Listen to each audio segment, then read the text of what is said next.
झारखंड में इन दिनों कुर्मियों और आदिवासियों का आंदोलन चल रहा है। कुर्मियों का आंदोलन है कि वो कैसे एसटी में शामिल हो और आदिवासियों का आंदोलन है कि कैसे उसका विरोध किया जाए। इसी कड़ी में आज कई आदिवासी संगठन जो है वो राज्यपाल से मुलाकात करने के लिए पहुंचे थे। पूर्व मंत्री गीता श्री उरांव भी पहुंची थी। उनसे बात करते हैं। मैडम, आप लोग भी अंदर गए हुए थे, आप लोग विरोध कर रहे हैं। हालांकि उनका जो आंदोलन रहा है वो सफल बताया जा रहा है क्योंकि गृह मंत्रालय से आश्वासन मिल चुका है। वो तो पिछले बार 2022 में भी हुआ था, 2023 में भी हुआ था, सिर्फ 24 में क्योंकि चुनावी वर्ष था इसलिए नहीं हो पाया कोई कार्यक्रम ऐसा। तो बुलाते हैं वार्ता के लिए, मगर वहाँ पर भी तो जांच होगी ना, तथ्यों की जांच होती है।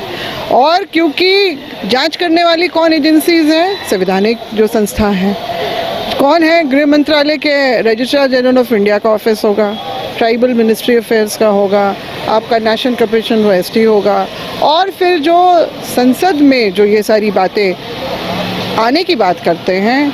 तो राज्यपाल महोदय ने तो खुद कहा कि मैं 30 बरस तक सांसद रहा, मैंने नहीं देखा कि इनकी कोई भी बात तरीके से आई हो पार्लियामेंट हाउस में, या फिर मतलब कोई प्रक्रिया भी तरीके से चली हो, क्योंकि जो आप है नहीं उसके लिए प्रक्रिया कोई कितना चला लेगा। और 2004 में जो आपका जो जनजातीय झारखंड जनजातीय शोध संस्थान TRI से के द्वारा जो शोध प्रतिवेदन जो समर्पित किया गया है वो आज तक मान्य है। इस बीच में कई बार इन लोगों ने कहा कि अद्यतन स्थिति बताइए और उसमें शोध होना चाहिए। अब तो ये लोग इतना खींच गए हैं कि ये बोल रहे हैं कि वो शोध पत्र ही गलत है, मतलब भेदभाव से प्रेरित है। और ये सारे जो इल्ज़ाम लगा रहे हैं आज के डेट में, और ये कई तरह के दावे कर रहे हैं कि जो बाकी प्रदेश में जो कुर्मी, कुनबी या कापू या अलग अलग नाम से जो कप्पा, ये सब जो है, जो साउथ में जो है, और या फिर गुजरात में पाटीदार हैं, पटेल हैं, उनसे हमारा कोई मतलब नहीं है, कोई रिश्ता नहीं है, हम झारखंड के कुर्मी हैं। ये इनका जो दावा जो पेश कर रहे हैं, तो फिर क्यों कर विनोद बिहारी महतो जी जो इनके सर्वमान्य नेता थे, उन्होंने किसी झारखंड के क्रांतिकारी वीर के नाम से समाज की स्थापना न करके शिवाजी समाज की स्थापना क्यों की थी?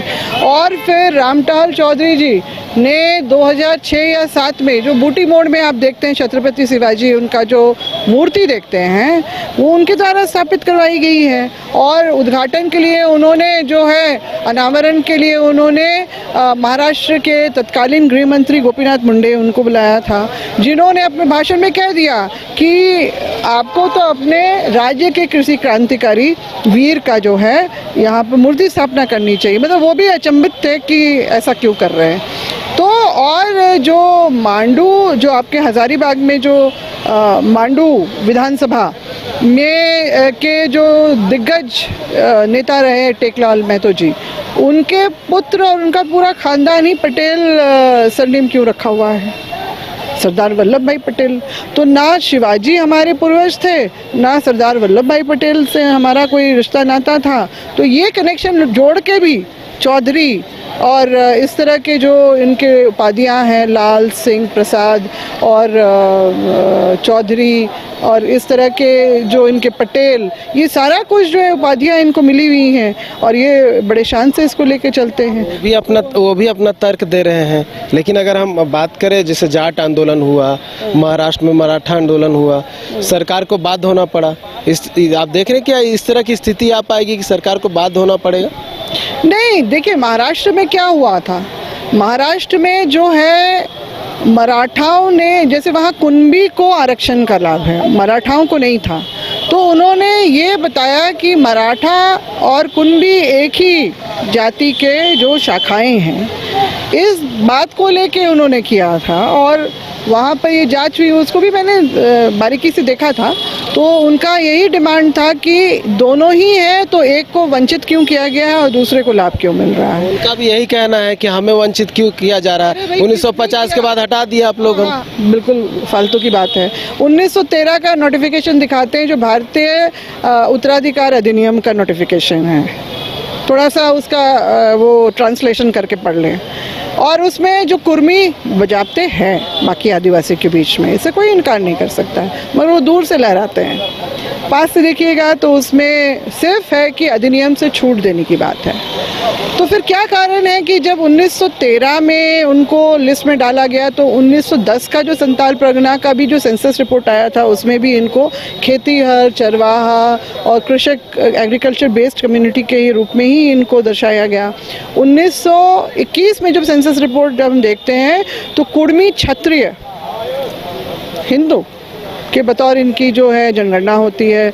1931 का भी सेंसस रिपोर्ट अगर आप देखिएगा तो उसमें भी दो इंपीरियल टेबल जो आदिवासियों के बनते हैं उसमें वो कहीं नज़र नहीं आते हैं, और इनको एग्रीकल्चर बेस्ड कम्युनिटी ही फिर से अंग्रेज़ों ने दर्शाया, क्योंकि जो उन्होंने किसी भी, अब अंग्रेज तो आए बाहर से, उनका भी एक लैंग्वेज बैरियर था। मैंने भी किताबें पढ़ी हैं, छोटा नागपुर इन क्राइसिस, जिसमें वो था कि अलग अलग जो अधिकारी आए समय समय पे, उनको जो जिम्मा दिया गया, उन्होंने अपने हिसाब से या उनके इंटरप्रेटर जो रहते थे उनके हिसाब से जो बातें बताती थी उसके हिसाब से वो लिख देते थे।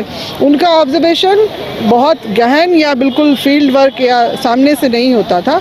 मगर एस.सी. रॉय का जो अगर आप देखेंगे मुंडाज इन देयर कंट्री और उरांव्स ऑफ छोटा नागपुर, तो उसमें देखेंगे बड़े स्पेसिफिक तरीके से जो है मुंडा और उरांव के बारे में ही जो है उसमें सारा उल्लेख किया गया है।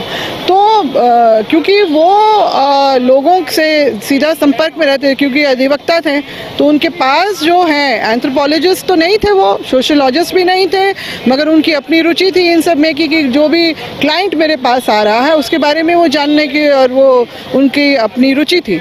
तो उस हिसाब से उन्होंने किताबें लिख डाली और काफ़ी हद तक वो बहुत तार्किक हैं।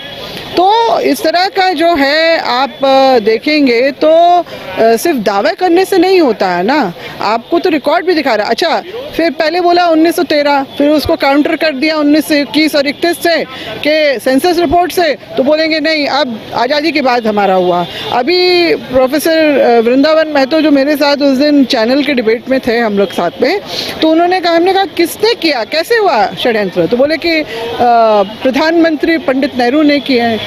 अरे भाई, सरदार वल्लभ भाई पटेल भी तो थे वहाँ पर। अगर ऐसा ही कुछ हो रहा होता अन्याय तो फिर वो वहाँ पर अपना दिखाते ही, वो रोकते इस चीज़ को, मगर नहीं, बल्कि आज़ादी के बाद जब इनसे पूछा गया कि आप कहाँ रहेंगे, कैसे, किधर जाना चाहेंगे, तो इन्होंने अपने आप को शिवाजी का वंशज क्षत्रिय बताया अपने आप को। मगर क्षत्रिय का जो इतिहास जो भी ऋग्वेद काल से जो अपने जोड़ के या बताते हैं, वो बहुत सारी उसमें, वो अगर किताब को मैं तो पढ़ते पढ़ते मैं हैरान थी खुद ही कि तुवी कुर्मी इंद्र को, जो इनके ईश देवता हैं, वो उनको उस तरह की उपाधि दी गई है। कर्मशील, पराक्रमी इंद्रदेव जो है कुर्मी हैं, महतो हैं, महतो भी एक उपाधि, बहुत बड़ी उपाधि है इनकी। तो इस तरह की बातें हम लोग देखते हैं। उसके बाद फिर इनके ही जो स्वजातीय लेखक हैं, उन्होंने कहा कि ये बोलते हैं हम 65,000 साल से, मगर झारखंड में इनका कब आना हुआ, दो तरह की बातें हैं। एक अंग्रेजी में है, उसमें लिखा है कि 18वीं शताब्दी से पहले इनका कोई यहाँ पर नामो निशान नहीं था, अंग्रेज इनको लेके आए थे काम के लिए, और कुर्मियों को। और जो दूसरा है उसमें ये कहा गया कि 17वीं शताब्दी में जो है मध्य भारत से ये आए हैं, ठीक है, मध्य भारत से मुसलमानों के आतंक से बचने के लिए यहाँ पर घुसे, और संतालियों ने जो है इनको अपना मौसेरा भाई बता के इनको बचाया। मगर कालांतर में उसी समाज के एक धर्मनाथ चौधरी ये बोलते हैं कि अर्ध मानवों की संगति में रह के हमारे समाज का नैतिक विघटन हुआ। ऐसी बातें, ऐसी संज्ञा हमारे आदिवासियों के लिए जब वो करते हैं, रखते हैं, उसके बाद बोलते हैं हम भी आदिवासी हैं। कहाँ से तालमेल बैठता है, बता देना। तर्क कहीं नहीं बैठता है, ना आपके डाटा डॉक्यूमेंट्स जो आपके फैक्ट्स है वो ना इसको शो कर पा रहे हैं, ना आपका व्यवहार शो कर पा रहा है इस चीज़ों को। तो फिर ये बातें बिल्कुल बेमेल है। और इसके अलावा जो काका कालेकर की कमेटी ने जो अहर्ता बनाई थी, और जो लोकुर कमेटी की जो अहर्ता बनी थी कि प्रिमिटिव ट्राइब्स या ट्राइब होने की क्या जो है लक्षण क्या होते हैं, वहाँ कहीं नहीं फिट बैठते हैं। और ये सारा चीज़ और 2004 का जो TRI का रिपोर्ट खासतौर से झारखंड का जो है, वही उसी को ही देख के इनको नहीं शामिल करने की बातें होती प्रक्रिया में। हम पहले प्रश्न में ही पहुंचते हैं, अगर गृह मंत्रालय से कुछ ऐसा बात निकल के सामने आता है कि उस और बढ़ चले, उस रास्ते में मतलब वो लोग को ले जाया जाए जहां ST की सूची में आगे जाके वो शामिल हो जाए, तब क्या करेंगे आपको? नहीं, हम तो लगातार विरोध करेंगे। हम तो सरकार को भी सारा कुछ तो केंद्र सरकार को करना है। हाँ, बिल्कुल, और वहीं से तो हो रहा है। 2022 में आखिरी हुआ है, तभी से इन लोगों ने रेल रोको डहर छेको वाला जो कार्यक्रम शुरू किया इन लोगों ने 20 सितंबर 2022 को शुरू किया, 5 से 6 दिन रहा, फिर इनको वार्ता के नाम से इनको हट गए ये लोग। वैसे भी दुर्गा पूजा में तो ये खुद भी चाहते हैं, कह देना अलग बात है, मगर और उसके बाद फिर 2023 में जब इन्होंने देखा कि साल भर में कुछ नहीं हुआ, फिर से 20 सितंबर। अब इनसे पूछना पड़ेगा 20 सितंबर का रिलेवेंस क्या है इनके उसमें मांग के साथ, ऐलान के साथ कि अभियान उस दिन हम शुरू करेंगे, आंदोलन करेंगे। तो 2023 में भी इन्होंने जो किया था तो उसका भी पुरजोर विरोध प्रेस कॉन्फ्रेंस में भी करके हमने सरकार को ऐसा टारगेट किया कि फिर परिचालन शुरू हुआ। एक दिन सिंबॉलिक हुआ था, उसके बाद फिर हट गया अनिश्चितकालीन। उसी तरह का ये स्थिति भी आने वाली है। हाँ, देखिए, अब देखिए, बातचीत करेंगे, देखेंगे बातों को, उनकी चीज़ें क्या है, हमारी या संवैधानिक संस्था की तरफ से क्या बातें रहे हैं, सबके ऊपर बातचीत हो के, जांच हो के, तभी ना कहीं निर्णय पे पहुंचेंगे। क्यों डर रहे हैं? तो आप लोग लगातार आ रहे हैं इधर। डरने की बात नहीं है, बस विरोध हम लोकतांत्रिक तरीके से कर रहे हैं। कोई हम मारपीट नहीं कर रहे हैं, कोई हम दंगा फसाद नहीं कर रहे हैं, जो ये कर रहे हैं अराजकता फैलाने की जो बात कर रहे हैं। तो डरने की बात नहीं है, मगर कोई आपके ऊपर हमला करेगा, जो आपके साथ भेदभावपूर्ण हमेशा से अन्याय व्यवहार करता रहा हो, अब वो अपनी मांग को लेकर बढ़ते और हम बेवकूफ़ जैसे हम बैठ के देखते रहेंगे।